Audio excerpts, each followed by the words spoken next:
سوال ان کا یہ ہے کہ اللہ تعالیٰ نے ہر ایک کو ایک نہ کسی مقصد کے لیے بھیجا ہے، تو ہمیں کیا پتا کہ ہم نے مقصد پورا کیا ہے کہ نہیں۔ اچھا، مقصد سب کا ایک ہے، صرف رولز ڈفرینٹ ہیں۔ مقصد سب کا ایک ہے، رولز ڈفرینٹ ہیں۔ وہ رول کی ڈیفینیشن جو ہے نا، وہ رولز کی جو ڈیفینیشن ہے وہ اللہ تعالیٰ پہ ہم چھوڑ دینا چاہیے کہ اللہ تعالیٰ نے ہمارے لیے کیا رول ڈیفائن کیا ہے۔ میں اللہ سے مانگتا رہوں گا، یا اللہ مجھے آپ کسی کام کے لیے قبول کر لیجئے۔ وہ کام کیا ہے وہ اللہ کو پتہ ہے۔ ہو سکتا ہے کہ کوئی بہت بڑا تاجر بنے اور وہ اس مال کو اللہ کے راستے میں خرچ کرے، اس کے لیے وہی اس کا مقصد ہے۔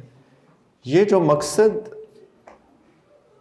یعنی جو بھی ہے وہ اللہ تعالیٰ خود ہی سے انسان کی زندگی میں اس کو ڈائریکٹ کر دیتے ہیں اس طرف۔ آپ جب پاپو آگے جاؤ گے آپ کو پتہ چلے گا۔ انسان سوچتا ہے کہ I could not even think کہ میں یہاں پہنچ جاؤں گا۔ I could never imagine کہ میں یہاں کھڑا آپ کے سامنے بات کر رہا ہوں گا آج سے 30 سال پہلے۔ تو یہ اللہ تعالیٰ، لیکن مقصد سب کا ایک ہے۔ وہ ایک مقصد یہ ہے کہ اس دنیا میں اللہ تعالیٰ کے خلیفہ ہونے کی حیثیت سے ایک ایسے معاشرے کو بنانا، ایک ایسے نظام کو بنانا جو عدل و انصاف کا نظام ہو، جہاں سب کو سب کے حقوق ملے، جہاں سب کا بھلا اور سب کی خیر ہو، جہاں بھوکے کو کھانا ملے، جہاں جس کے پاس کپڑے نہیں ہیں اس کو کپڑے ملیں، سب کے حقوق ملیں۔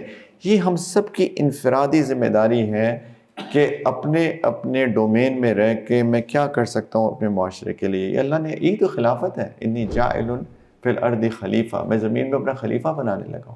یہ میرا اور آپ کا کام ہے، لیکن کیسے وہ کام کرنا ہے وہ سب کے ڈیفائنڈ رولز ہیں۔ وہ رول ڈیفائن کیسے ہوں گے وہ اللہ پہ چھوڑ دیں کہ کیسے وہ اللہ تعالیٰ میرے اس جگہ تک پہنچاتے ہیں۔ لیکن واٹ ایور، اسے ہمیں بتائیں، بحیثیت ماں میرا ایک رول ہے نا، تو وہ رول یہی ہے کہ میں اپنے بچوں کو سکھاؤں، سمجھاؤں، اپنے گھر کا خیال کروں، اپنے شوہر کا خیال کروں۔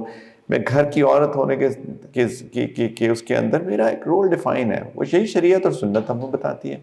لیکن جو شریعت اور سنت ہمیں بتاتی ہے وہی ہمارا مقصد ہے، لیکن اس سے بڑھ کر معاشرے کے لیے کچھ کر کے جانا، اپنی ذات سے نکل کر انسانوں کی خدمت، یہ ایک ہر بندے کا انفرادی رول ہے۔ تو اللہ سے مانگا کرو کہ اللہ وہ کیا رول ہے جو آپ نے میرے لیے لکھا ہے، لیکن اللہ سے اپنی طلب شو کرو۔ یا اللہ میں کچھ کرنا چاہتی ہوں، میں چاہتی ہوں کچھ کر کے جاؤں زندگی میں، یا اللہ آپ مجھے استعمال کر لیجئے جیسے بھی۔ اللہ کے رسول صلی اللہ علیہ وسلم نے فرمایا تم میں سے بہترین شخص وہ ہے جو لوگوں کے لیے انفع ہے، جو سب سے زیادہ نفع دینے والا لوگوں کو، وہ سب سے بہترین شخص ہے۔ میں کیسے نفع دوں یا اللہ لوگوں کو، آپ بتائیے۔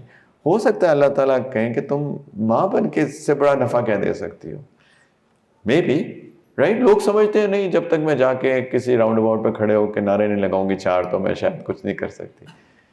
لیکن بحیثیت ماں میں کتنا بڑا رول اللہ نے اگر یہ لکھا ہے تو یہ لکھا ہے، رائٹ۔ ہاں، اگر کوئی میں ہو سکتا ہے کہ میں ایک ٹیچر بن جاؤں ایمرسن یونیورسٹی کے اندر، تو وہ میں اپنے اسٹوڈنٹس کو پڑھاؤں، ہو سکتا ہے اللہ نے یہ رول لکھا ہو میرے لیے۔ اللہ سے مانگنا چاہیے، اللہ خود ہی ڈائریکٹ کر کے آپ کو پہنچا دیں گے۔ اللہ کو صرف اپنی طلب شو کیجیے کہ اللہ میں کرنا چاہتی ہوں زندگی میں کچھ، آپ بتائیے میں کیسے کروں، کیا کروں۔ لیٹس لیو اٹ ٹو اللہ تعالیٰ، ٹھیک ہے۔